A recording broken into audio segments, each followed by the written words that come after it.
I think that the methods that I've used, including the checklists, are the correct methods.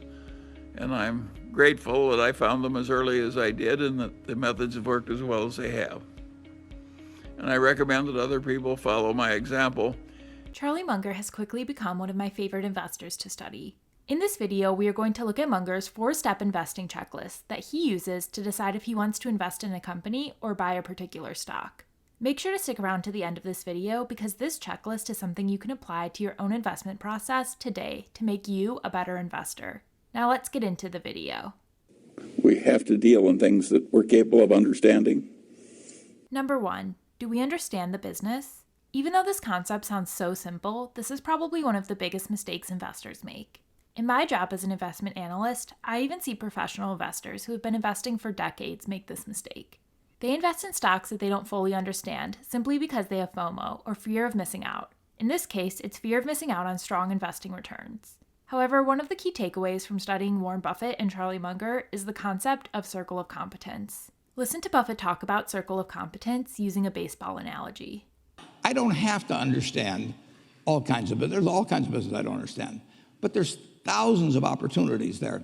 I did understand the Bank of America, and I'll be able. I'm able to do that. I'm able to understand some given percentage. But Ted Williams wrote a book called The Science of Hitting, and in The Science of Hitting, he's got a diagram, shows him at the plate, and he's got the strike zone divided into 77 squares, each the size of a baseball.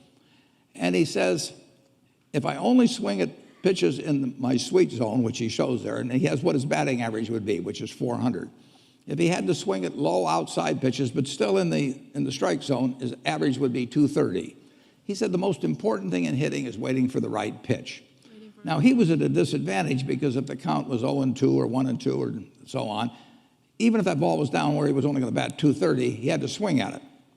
In investing, there's no called strikes.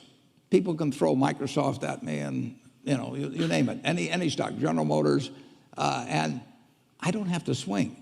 And nobody's going to call me out on called strikes. I only get a strike called if I swing at a pitch and miss. So I can wait there and look at thousands of companies day after day, and only when I see something I understand and when I like the price at which it's selling, then if I swing, if I hit it, fine. If I miss it, it's a strike. But it's an enormously advantageous game. And then once we're over that filter, we have to have a business with some intrinsic characteristics that give it a durable competitive advantage. Number 2, does the business have a durable competitive advantage? This is what Charlie Munger refers to as a moat. Simply put, a moat refers to a business's ability to maintain competitive advantages in order to protect its long-term profits and market share from competing firms. The term competitive advantage and moat gets thrown around a lot in investing, so I want to make the term more tangible for you guys. Over my investing career, I have identified 4 different types of moats. As I go over each of these kinds of moats, I'm going to provide examples to help you better understand each type. The first type of moat is what is referred to as network effects. Network effects are a phenomenon whereby a product or service gains additional value as more people use it. This concept is especially pronounced with technology companies. A perfect example of network effects is right here on YouTube. As more viewers join the YouTube platform, the creators of videos benefit from more views on their videos and therefore more advertising revenue, incentivizing them to continue making videos.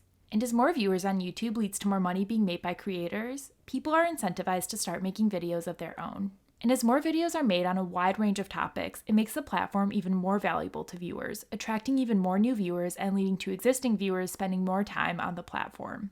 So in summary, more viewers leads to more creators, and more creators leads to more viewers, and those additional viewers lead to even more creators. This is a perfect example of a network effect at work. The next type of moat is low-cost advantage. This is where a company has an advantage over its competitors by being able to produce its products or offer its services at lower cost than its competitors and therefore is able to sell those products to customers at a lower cost. A perfect example of this is Walmart.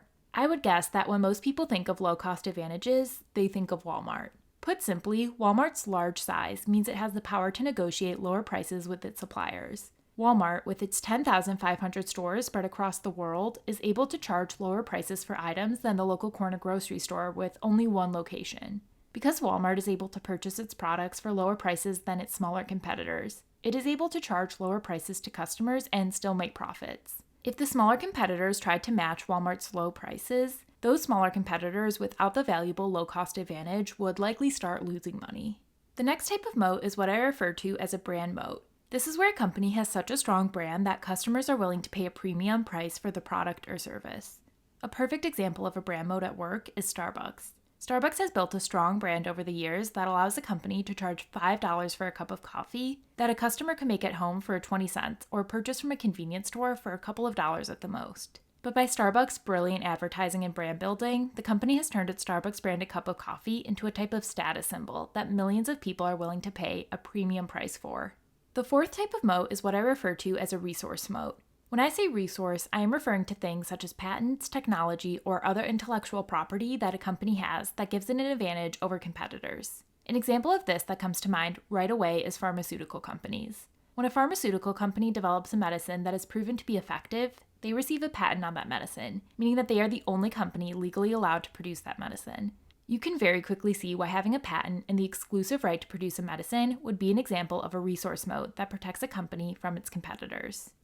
And then, of course, we would vastly prefer a management in place with a lot of integrity and talent. Number 3, is the management of the company talented and of the highest integrity? The quality of a company's management, meaning the company's CEO, the rest of the company's executives, and the company's board of directors, is critical to the long-term success of the business, and as a result, helps you determine your investment returns. While Charlie Munger and his partner Warren Buffett have a saying, "We try to invest in businesses that are so wonderful that an idiot can run them, because sooner or later, one will." They still consider it a big positive when a company they are looking to invest in has a great management team in place. In previous interviews, Munger has said you should evaluate management on 2 criteria. 1, how well they run the business, and 2, how they have allocated capital over time. On the first point, how well they have run the business, you can learn a lot about this by seeing what they have accomplished compared to what their competitors in the same industry have accomplished. It is important to see how a manager performed relative to the company's status and competitive position in its industry after he or she first took a leadership role. And on the second point, capital allocation, this frequently gets overlooked by both new and experienced investors, but it matters a ton if you plan to hold the stock for the long term. Capital allocation is simply what a company does with all the cash it generates in profits. When a company generates cash, the management team has a few choices with what they can do with that cash. They can reinvest that cash back in the business to grow, they can use it to purchase another company, or they can return it to shareholders via dividends and/or share repurchases. This is one of the biggest areas management teams can mess up and hurt the stock's value. One particular area you need to watch out for is acquisitions. A lot of times, companies can spend billions on acquisitions that don't work out because the company they bought isn't good or the management team simply paid too much for the company. Let's say a CEO of a company spends $1 billion acquiring a smaller company, and that smaller company fails and has to be closed down over the course of the next few years. That $1 billion was wasted for you as a shareholder and would have been much better used being paid to you in the form of a dividend as opposed to being spent on this acquisition. And finally, no matter how wonderful it is, it's not worth an infinite price. So we have to have a price that makes sense and gives a margin of safety considering the natural vicissitudes of life.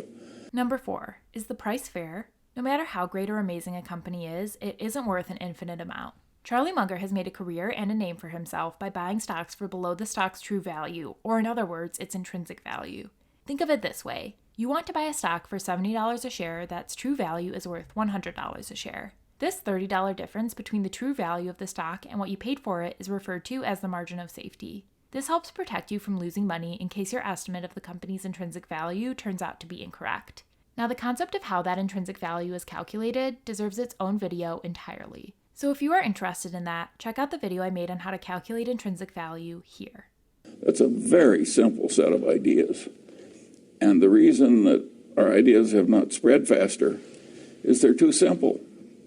The professional classes can't justify their existence if that's all they have to say. Make sure to like this video and subscribe to the Investor Center if you aren't already, because it is my goal to make you a better investor by studying the world's greatest investors. And if you enjoyed this video, please consider supporting the channel on Patreon, link in the description. This is where I post what stocks I'm buying and selling, as well as where I share all the tools and resources I use in my own investing portfolio. All of these proceeds go to me hiring and paying editors a fair wage to help increase the quality of the channel and ultimately provide you with more value as a viewer. Talk to you soon.